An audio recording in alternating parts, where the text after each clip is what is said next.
Hey YouTube, Bob here. I'm going to be doing my first ever hardware review, and I got the old CRT TV out because I'm going to need that in order to do it. What we're going to take a look at today is Nintendo's TV Game 6.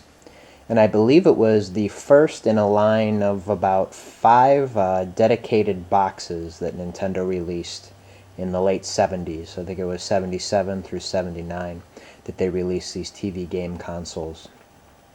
And they were released only in Japan, not in the US or Europe. Hence, there's Japanese everywhere. So I'm going to get this out of the box and explain a little bit about it.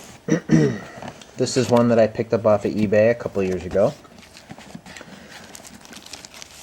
And you guys can see it comes with its instruction manual, all in Japanese. As you can see, it's only got an RF out on it, which is why we're going to need a CRT TV. So the instruction manual, all in Japanese.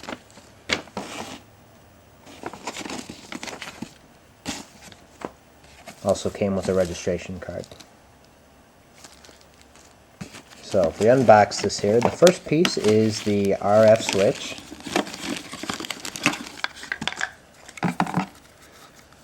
It's the game and antenna selector.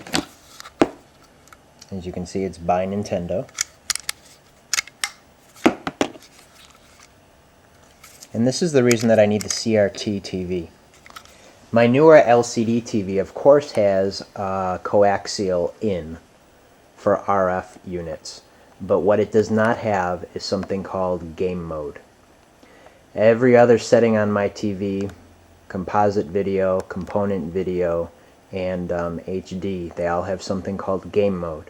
And what that does is it eliminates the lag. There's like a split second of lag between what you do with the controller and what actually shows up on screen. And unfortunately, anything going into the TV with RF, well, it's going to have that lag. And with this controller that this TV Game 6 has, it really is kind of noticeable. So that's why we're going to need the CRT TV. If I get this unit out of here, like I said, it's a dedicated box. It has one game on it with 6 variations of that game. And that game is essentially Pong, or light tennis. Get it out of the bag here. See, it's got a super long cord. The RF, this connection plugs into the RF switch. And all the controls and game settings are in Japanese with dedicated switches right on the box. And what these do, there's a reset button. It changes between the different variations of the game. And there's some other settings on here that when I first tried this out a couple of years ago, I was like, oh, that's what that does. But they're all in Japanese, so just looking at it, I can't figure out what they were again. The knobs here, this is for player 1. And this one here is for player 2. I believe they eventually released one that has wired controllers that can actually come out of the unit to make for more comfortable play. There's only one line out on this, which is the RF. There is no power in. What this uses is C batteries. You open up the hatch, you pop those in. So I'm going to do that, connect it to the TV, and show you how it works. Alright, batteries are in. The connection for the video, we're going to take that and plug it into the selector switch here. And then we're going to plug this setting, or this connection here into the coaxial in on the TV. Alright guys, got the TV Game 6 hooked up to the TV, and right now I have it set to channel 96, because as I'm sure you've probably heard on other videos, anything that's Japanese that's using RF is the video signal needs to be on channel 95 or 96. And I find that this unit only works on channel 96, and I still get quite a bit of interference, which you're gonna hear once I turn the system on. There isn't any music, but there are bleeps and blips for the sound of the ball hitting things. So here we go. This switch here I'm going to flip up, and that turns the game on. This green button right here is what you use to reset it. So I'm probably going to be resetting as I go through and explain what things do. So let's unmute it and turn her on. So you can hear all that interference still, but that's as clear as I can get it, unfortunately. Let's see here. This is essentially Pong. The knobs on the right and left of the machine make the paddles move. And it is a two-player only game. You can't play this by yourself. And two people need to sit right next to each other and use the two knobs to control their paddles. As you'll see right now, they're quite small.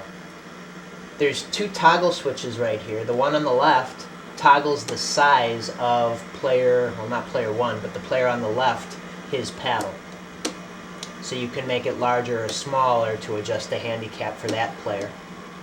There's a separate dedicated toggle switch to do the same thing for the paddle of the person on the right. So two switches to do such a basic feature.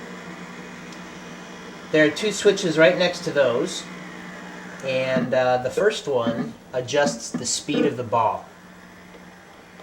You can hear the ball. It's going pretty fast right now. Very fast. If I slow it down, makes it a little easier.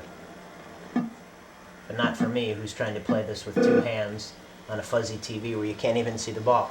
But that's what that toggle switch does. It changes the speed of the ball.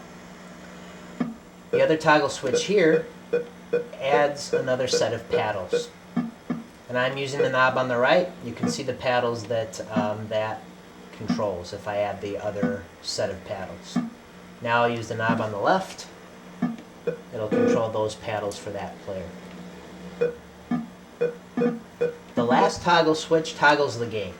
This first one is Pong, essentially, with speeds and variations in the paddle size and things like that. Second game, I can't figure out what the difference between this and the first is. It's a different color, and then there's dots going down the screen, which I guess are supposed to be a net. And then the last variation of the game puts dots in the middle of the screen, which essentially cause obstacles and make the ball bounce in different directions. So effectively, it could be harder for you to determine where it's going to go once it gets to your paddle. So anyway, those are the variations of the Pong game on the TV Game 6. And if I ever get my hands on another one of these, I'll probably make a video of that one so you can see what the difference is. Anyway, thanks for watching the video. See you later.